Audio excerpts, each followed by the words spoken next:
Welcome to the Lessons Learned podcast, a podcast reflecting on the lessons we've learned and those we're still in the process of learning. I'm Komal, your host. I'm an interviewer, investor, and someone who has lived a lot of life in a short time. I built this podcast as a place for us to reflect, to be together, and to learn from one another. Let's get into it. Welcome to episode 21 of the Lessons Learned podcast. It is my first solo pod that I'm recording on video, and I was thinking about this kind of in the lead up to recording today's episode because it's actually been a couple of days since I've wanted to sit down and record, but I was just trying to work through what's my process now that I'm doing video myself. Am I going to change the way that, I have been recording? Am I going to dress up? Am I going to put on my makeup? Am I going to talk directly to camera? And I just realized I just need to record the process. So I decided I'm just going to hit record on the cameras and jam the way that I normally do, which is just intimately with the mic, with the purpose of it being listened to and now watched, but not trying to put on and be something I'm not, which I'm in a big fuzzy yellow sweater for those of you who aren't watching online, and just really comfy cozy. And this is the vibe for what helps me tune in and kind of get in the space that I want to be for when I talk to all of you every week. So welcome to episode 21. I also was going to jam into a couple different topics that I had spoken through with Jacqueline on our team. She helps me kind of wrap my brain around what it is I want to talk about week after week. But once I sat down, I realized I want this to be a freestyle episode. So I'm not fully certain what is going to shake down or what I want you to take away from today's listening. But the inclination I have is I have come through a period of a lot of inner turmoil and doubt and worry and uncertainty. And dare I say, certainty is starting to show up. And I just wanted to reflect on this last 2 months since having the dream of creating the Lessons Learned podcast tour and our North America tour, to now having some traction with having 6 of our 16 guests confirmed for the tour 8 weeks out, and starting to have some traction on the sponsorship conversations and just feeling more confident in myself. And I just want to create space to share what it's been like to unpack and unravel my own insecurities through this period of time, and some of the things that have really helped me get so much more clear, aligned, focused, and rooted in who the fuck I am. And this leads me to last night. Last night, Mitch and I were working on a 1,000-piece puzzle over our 11th anniversary weekend, which was last weekend. It was the long weekend here in Canada, and I guess in the States it was President's Day in the States, and here in Ontario it was Family Day. We took the weekend to just be, and we went to yoga on Saturday, which has now become one of my favorite weekend rituals with Mitch. We went for lunch, and we went to see The Gentleman, which was an incredible film. I thought it was great, problematic in some aspects. Some of the jokes and things like that were off color. Guy Ritchie is just one of my favorite directors. I love his style of filmmaking, the cuts, the storytelling, the British vibes. There's a part of me that really feels very so affectionate towards Britain and British culture. And so it was amazing to watch that with Mitch. And then Sunday we went cross-country skiing and hung out around the house, and I pulled out this puzzle of one of my favorite paintings of Gustav Klimt's Der Kiss, The Kiss. And if you know me or have known me, it's a painting that hangs on my wall when I went to Vienna, Austria. When I was straight out of high school, I booked a trip without telling my parents. That was 2 days earlier. So I was going there for a conference, and I booked 2 extra days in Vienna to just explore on my own as a, wild 17-year-old. And I remember coming across that painting in a store, art store in Vienna, and just being so taken by the artistry, the colors, the gold, all of it. And I just really that painting has settled in my soul in a really amazing way that I didn't realize art could until that moment. And so we pulled out this puzzle because I have now, Durkis has been gifted to me in many different forms, one of them being this 1,000-piece puzzle that I had tried to tackle months ago. And we just put it away in a box because we have lots of kids who come in and out of our house. And I just knew small puzzle pieces can not only get lost, but lodged in places and children that we don't want to happen. No choking hazards in our house. But this weekend I felt called to pull it out, and I pulled out a big board to put it on so I could move it around the house because I knew it would take a while for us to actually finish the puzzle. And the last 2 days doing that puzzle and working on it a little bit by little bit has been so meditative. Last night, as Mitch and I sat in the living room working on it, I was starting to unpack so much of my brain. Yesterday was a holiday for most Ontarians, but it's not a federal holiday, so Mitch was at work.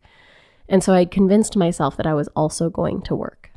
However, when I started down the path of following the schedule I so meticulously laid out for myself on my Google Cal, I realized I didn't want to work yesterday.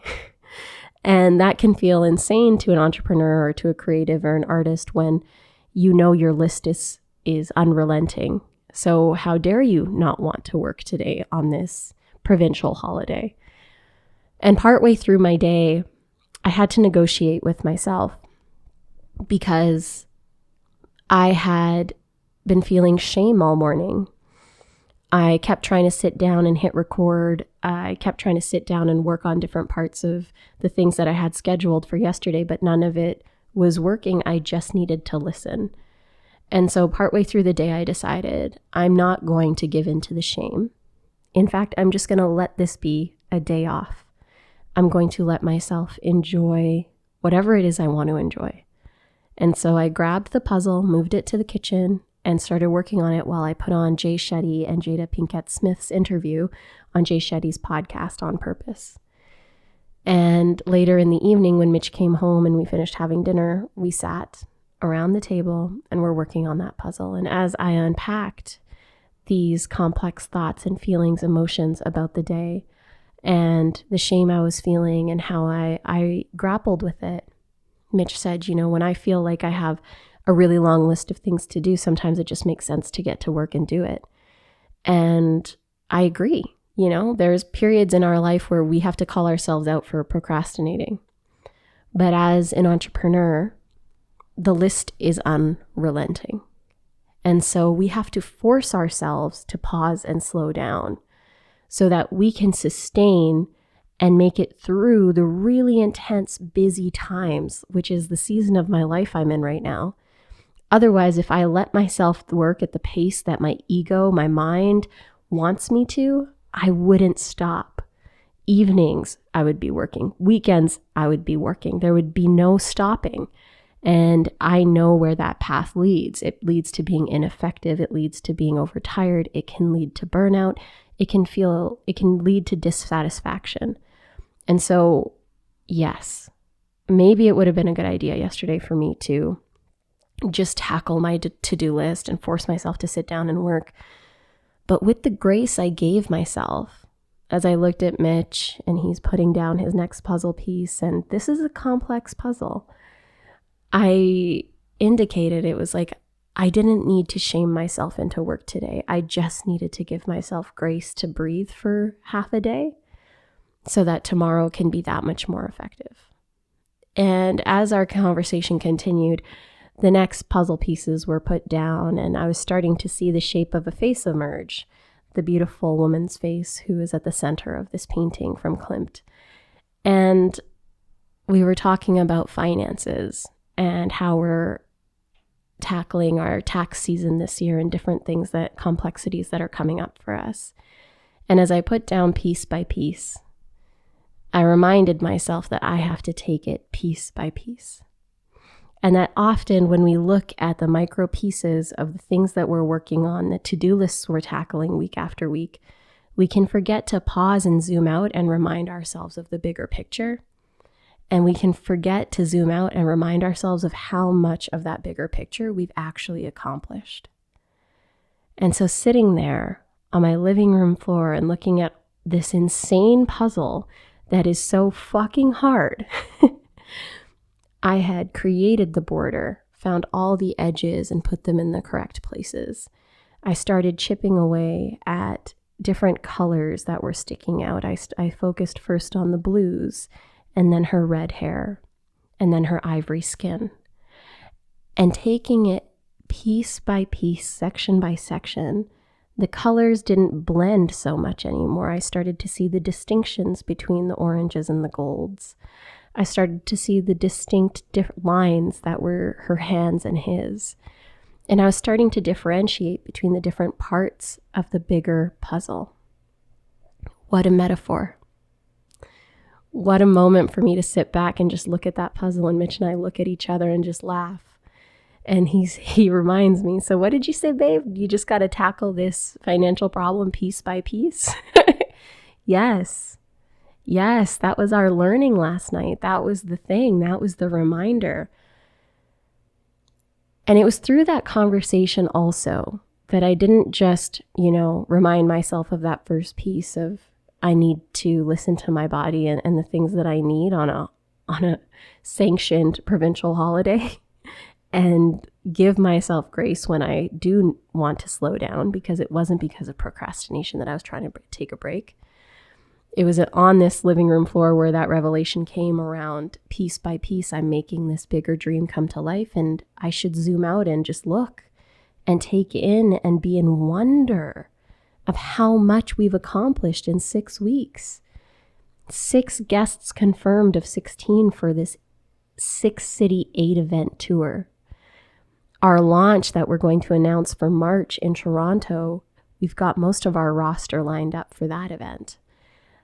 The logistics are coming together beautifully. The venues are lining up. There's just so much moving from this little dream, this little seed I had in my heart last fall after that interview with Michelle Obama. The proximity I had to Michelle Obama and that experience of seeing a stadium filled with people for this conversation between myself and this incredible human, that proximity showed me what was possible for my own life. And this is a quote I am borrowing from Stacey Flowers, who was a woman I saw on Rachel Hollis's stage at Rise.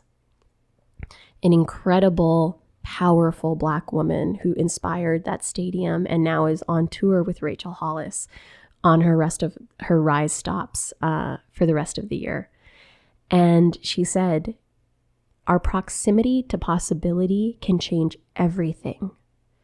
And in this moment, I realized the importance of that seed that was planted and how my job and my responsibility this last 3 months has been to just do the work, to see the vision, to bring the team together, to encourage them, to encourage myself, to work through the hard, limiting beliefs, the difficulties along the way, the challenge, the doubt, the shame, the fear. That possibility is the seed, is the light in my own soul that's moving me forward every single day.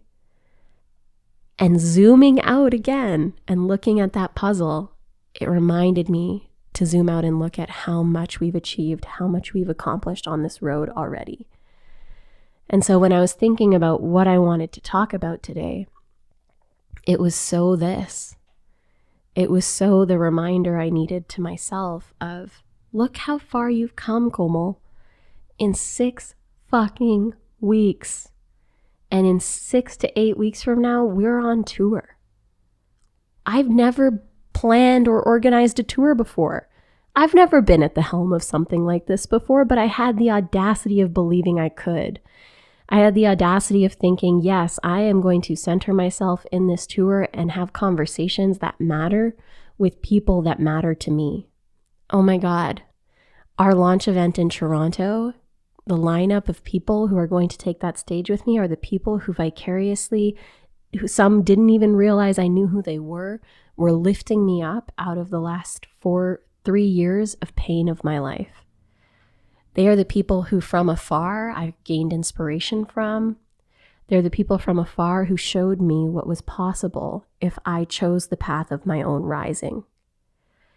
That is who is going to greet us on stage in March in Toronto.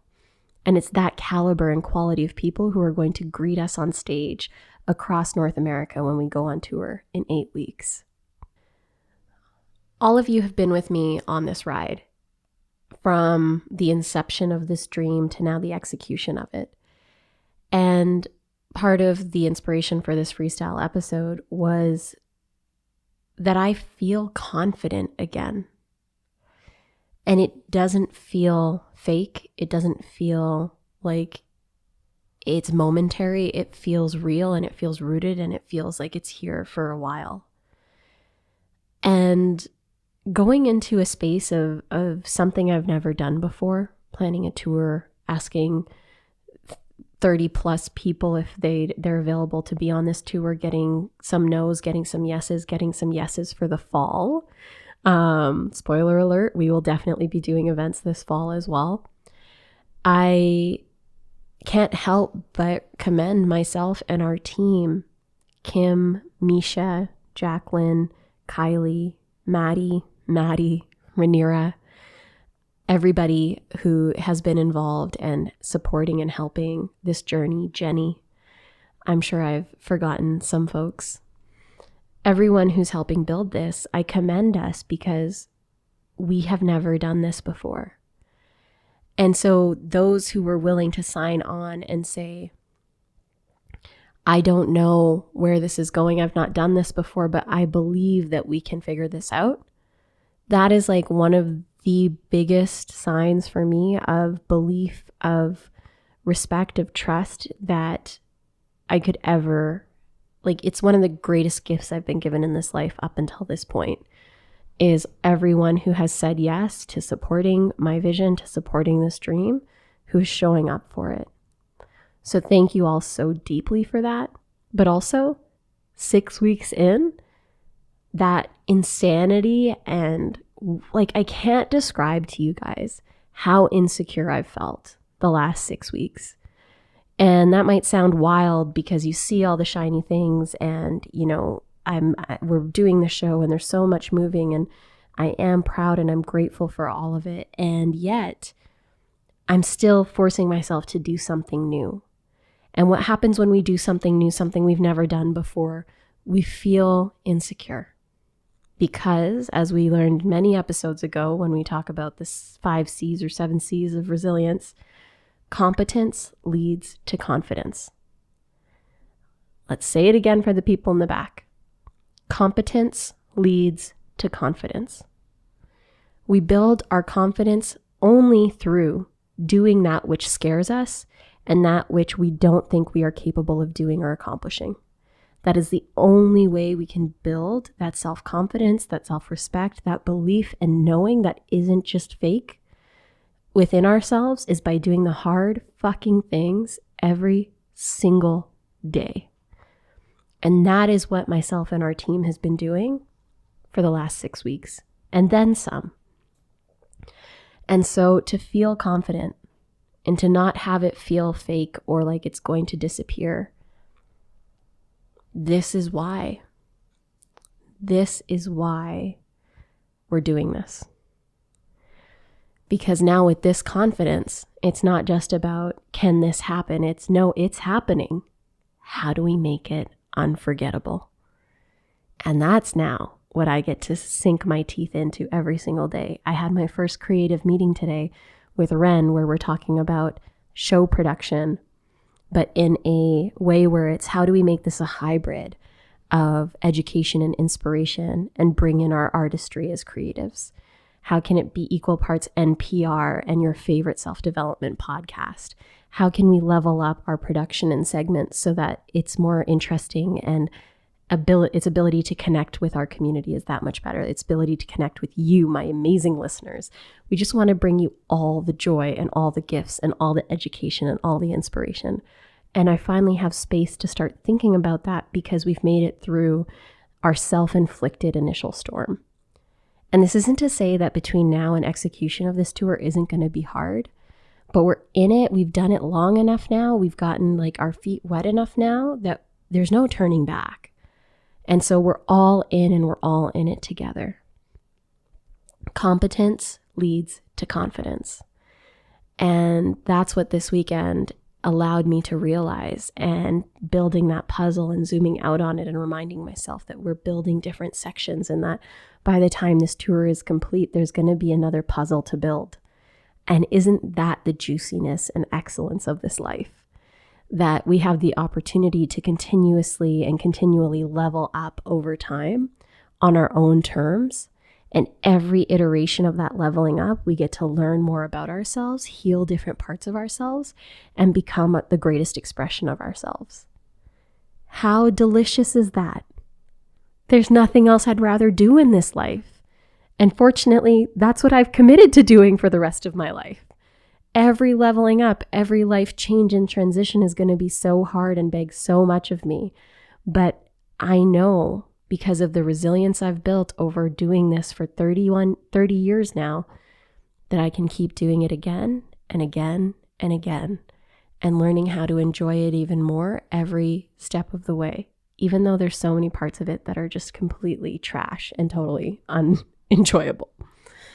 So the last piece I want to dive into of like learnings or just reflections in this freestyle episode that I gained from this puzzle making endeavor with my husband. It was a moment at the end of the night, and the fear and doubt that I feel when it comes to this tour, my career choice, being in the personal self-development mastery space, doing interviews, conversations with thought leaders, experts across fields, being this hybrid between news and, mainstream folks and endeavors, and mindset and leveling up and improvement, like wanting to live in this zone of things. It's really daunting and intimidating. And I can be really hard on myself through the process of, begging the question, where is this audacity coming from? Or why do you think that this is what you're allowed to do with your life? And so I have a lot of like negative self-talk that comes up when I think about my career and what I've chosen. Are you capable of doing all the things you need to turn this dream into reality? And then another part of my life where I'm working on all things, working on becoming more competent, building my confidence, is with my financial future.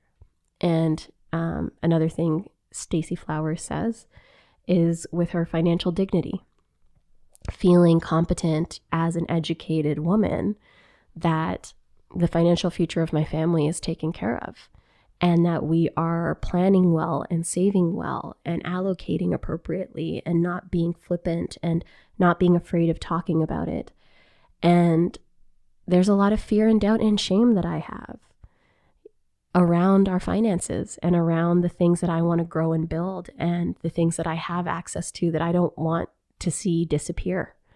And so when I look at these two areas of my life, my career and my finances, I had a moment last night where I was sitting just talking to Mitch, and I realized, a part of my life I never doubt or never question, or I'm not, lacking trust in that area.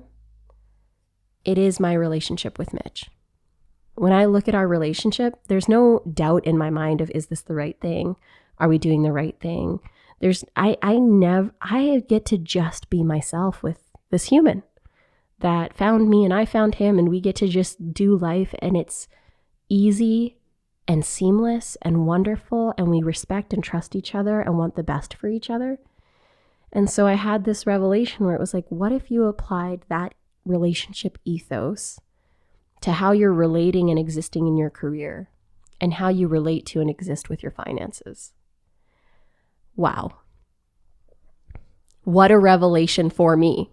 I cannot emphasize how important that revelation was for me, because we often take for granted the areas of our life where there is ease and the things that we're good at. So Mitch and I, there's a lot of ease, joy, simplicity, acceptance, nurturing goodness in our relationship. And I can sometimes take that for granted, not take him for granted, but take the ease of that part of my life for granted. So what would happen if I took all those principles, all those beliefs I held, and reestablished my relationships with how I view and see my career and the things I've decided to do with my life, and re-engage with trust and respect, and knowing that I can trust and accept this part of my life and know that I have chosen the right thing. And then also turn and look at my finances and say, how can I apply this ethos in this relationship to you, money? Which I often worry is going to leave and going to disappear, and that there's never going to be enough of it, and that I'm not going to be able to own this part of my life or get great at it. Imagine if I had that scarcity and those experiences in my partnership, in the thing in my life that is going so well. It would be a shadow of itself. It would be so hard. It would be so painful. So sometimes I think we forget the parts of our life we're exceptional at. And this is your reminder to ask yourself, what part of my life am I really good at? And list out and ask yourself, what are the parts of this that I'm excellent at? What does it feel like? How do I relate to it? And then ask yourself, how can I apply this to the parts of my life and the relationships within my life that aren't feeling so great, that feel hard, that feel tedious, that feel fucked up? How can I apply this goodness to that area of my life? I journaled on it this morning and thought about it in my meditation, and I haven't felt this joyful and this light in a really long time, because our brains have a tendency to overemphasize the negative things that happen. So when I see financial abundance, which I've shared with the IPO of my friend's company, and the abundance that brought into our life, that's never going to feel as important or significant as a loss that might happen in that space, like the loss that happened for me the day before the Michelle Obama event, when we lost 30% of our net worth that day of what was in the stock market. And when I look at that, it's like, okay, you're still nursing that loss, you're still grieving that deficit, but you've been through hard things before. You've overcome grief and loss before. And it might not have been financial of your independent wealth and these different aspects. But your lack of confidence and your pain in this area is coming from that lack of competence and that lack of trust and belief in yourself to make this work and to come out of this even stronger and better. So if this was your relationship with Mitch and you were going through a hard time, how would you relate to this to come through this with grace, with trust, with respect, and with knowing that at the end of the day, your goal is to take care of your family, love the shit out of each other, and be well? If I can apply all those good things to this relationship with my finances, to this relationship with my career, so much might change. I'm only a day in, but it feels so promising. It feels so different. Like even during my workout today, I was just laughing and having such a good time the whole time because I wasn't stuck in the negative narrative. I wasn't lost in the negativity of what might not be. I could sit in the possibility of not only what is, but what is coming. And that's just from looking at a part of my life that I'm good at, that I'm great at, and reaffirming to myself that I can be great and apply those same principles to the other parts of my life that require that attention. Because competence breeds confidence. I'm competent in my relationship and my partnership. I'm confident in it. I'm going to bring that competence of those same principles that it took to have a really great relationship and apply them to these parts of my life that need some love and attention. How cool. What it's a concept that's like really interesting to my mind and that I'm really enjoying chewing on and living in. Because if I think of my money and my career as alternate Mitches, there's no part of me that doesn't just want to love them and like adore them and take care of them and be well with them. So I'm going to keep you guys posted on how this mindset change and ethos change, the impacts it's going to have. But already,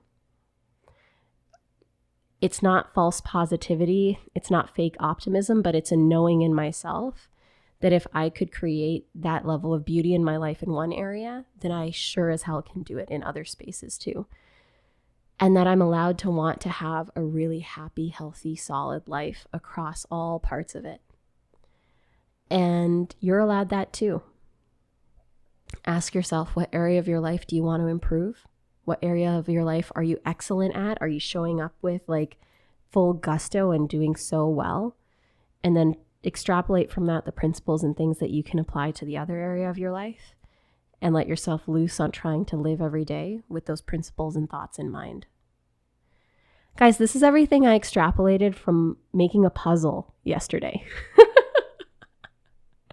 How wild. But that's why I wanted to freestyle, because there is so much in my mind, but also just like so much good. And I hope you guys were able to take for yourselves what you needed from this conversation. Whether it's reminding yourself that forced pauses are important and that we shouldn't shame ourselves when we need or want downtime. Whether it was remembering to zoom back out on your life and look at the small puzzle pieces that you've put down along the way and seeing the beautiful image or vision that's coming to life for you. Or whether it's just reminding yourself that you're coming through, even in coming through hard times, you will feel confident again because you are building competence in whatever challenge is in front of you. You're checking a box. You're becoming more and more excellent in your life because you're checking off the things that you're becoming great at. That's the competence that's going to build this confidence. And finally, or perhaps it was the last piece that resonated most with you, which was looking at a part of your life that you're really excelling in when it comes to relating with that area, whether it's your career, whether it's your finances, whether it's your relationship with an X person in your life, or your relationship with yourself, and saying, how do I bring these principles, the good things from this and how I'm relating to that part of my life into the other pieces of my life where I might be feeling insecure, shameful, scared, fearful. This is what's going through my mind right now. These are the things I'm chewing on. And I hope that my processing them with you in this freestyle episode has helped you chew on them as well. Until next time, my wonderful, wonderful, incredible listeners, I hope you have the best week ever. And I hope that even if it's snowy where you are, you can find joy and grace and light and whatever happiness it is that you require this week. I'm inspired by all of you every single day. Until next week. Bye. Thank you so much for tuning in. If you loved this episode, please leave us a review on Apple Podcasts. And if you want to follow me, Komal, check me out on Instagram at KOMALMINHAS or the show at lessonslearned.co. And if you have an idea of a lesson that we should dive into on the show, then slide into our DMs and submit there or on the website, along with any guests you think I should interview and talk all of the things with. As always, I hope that you make some time for you this week and reflect on the lessons you're learning or have learned, and take some time to celebrate all the incredible that is you. Until next time, guys. Bye!